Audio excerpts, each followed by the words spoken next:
欢迎来到新闻和活动频道，请订阅和分享已更新有关当今最着名明星的最新信息。摇头晃脑，挤眉弄眼，35岁的张若昀把演技炸裂玩出新花样，让剧粉苦等5年，上线就被打上爆款的标签。到底是什么样的作品能有这么强大的号召力？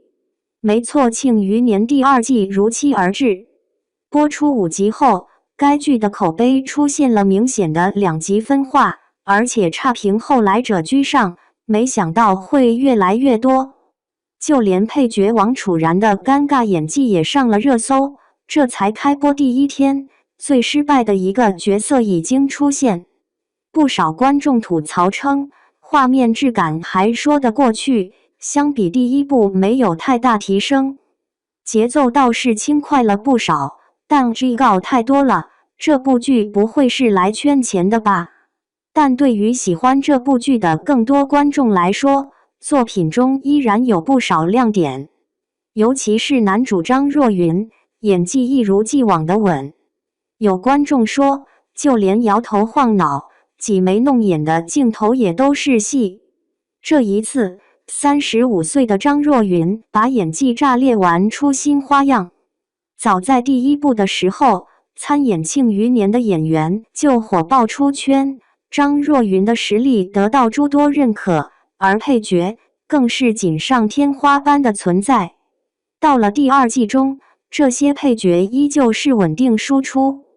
第1位，陈道明。在第1季中，陈道明饰演的庆帝那是地位极高的王者，一说话就满是压迫感。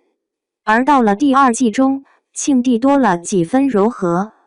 在听到儿子的死讯时，他瞬间慌了，手都在哆嗦，完全不敢相信这个消息。后来范闲斗胆进宫请命，庆帝就在里边听着，表面上看不出什么波澜，可眼神却在窃喜。等看到范闲送的复合宫制作图时，他一咕噜爬起来，赶紧打开看看是什么，之后一声冷哼，又带着几分不屑。这些小细节都陈道明拿捏得太细致了，不愧是戏骨。第2位，吴刚。戏骨吴刚饰演的陈萍萍，前期镜头不算多，但每一帧都是戏。剧中，陈萍萍听说范闲死了，好家伙，她激动的这个劲，反应出乎意料的强烈，一声令下，监察院的人全部集合，脸上的狠劲又出来了，甚至连嘴角都在颤抖。可他还是努力装出很淡定的样子。听范建在一旁情绪越来越激动的时候，他也忍不住了，情绪起伏相当明显。后来知道范闲还活得好好的，他的眉宇间又闪过一丝不易察觉的惊喜。和庆帝沟通此事的时候，又有些提心吊胆。不管哪一种情绪，都让吴刚演活了。第3位，郭麒麟。说实话，郭麒麟就是整部剧的搞笑担当，他一说话满满的京味，却与角色相得益彰。去抱月楼查账的时候，范思哲本想自己清静一会，谁知道圆梦带了多位歌女陪着他。看到这一幕，范思哲的小情绪就上来了，好说歹说，终于让其他人都走了。没一会抬头一看，范闲居然就站在自己眼前。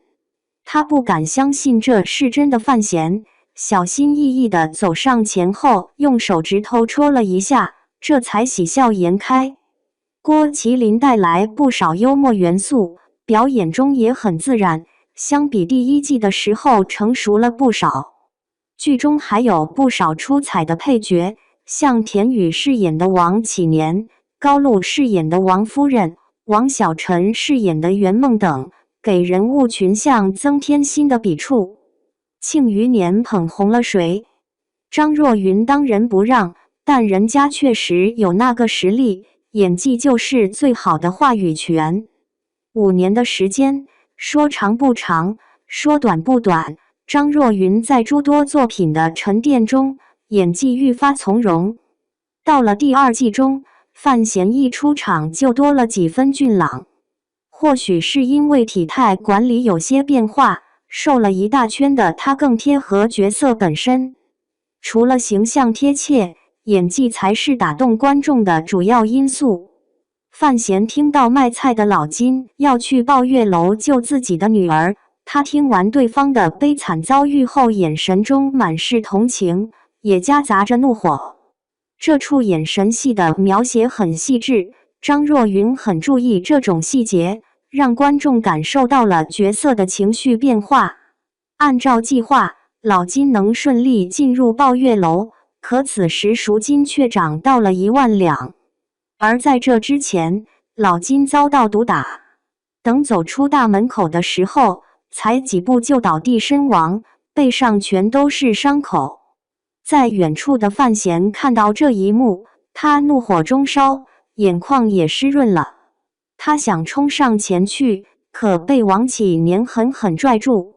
这是一段情绪从平静到急剧爆发的镜头，短短几十秒就能轻易带动观众的情绪，入戏效果明显。如果不是扎实的表演功底，很难把控住这些细节。还有，范闲在调查中发现范思哲就是抱月楼的东家，甚至牵扯到买卖人口的罪行，他对此更是气不打一处来。还没等范思哲解释，他冲上前去左右开弓，直接暴打对方，连眼眶也变得通红。等打完后，他坐在一边猛地吐出一小口血水，猩红的眼神变得可怕，此时的气场也强大了不少，压迫感十足。尽管表情有些失控狰狞，可正是这样一点都不收着的怒火，才衬托出人物此时的悲愤。这一段同样处理得很微妙，包括剧中其他转折中，只要是与范闲有关的桥段，都能看到很用心的表达，而在这其中，基本上看不到演员的影子。尽管剧中的一些镜头处理上，张若昀的表演也有挤眉弄眼、摇头晃脑的微表情，但这些都是为了凸显角色的本身特质，或者是为了剧情需要，这才是演员深刻理解角色的样子。一个好的演员在表演中已经把自身融于角色，张若昀恰好就做到了这一点。不难看出，《庆余年》第2季的剧本经过了细致的打磨，逻辑分明，层次清楚，看起来很有戏剧张力。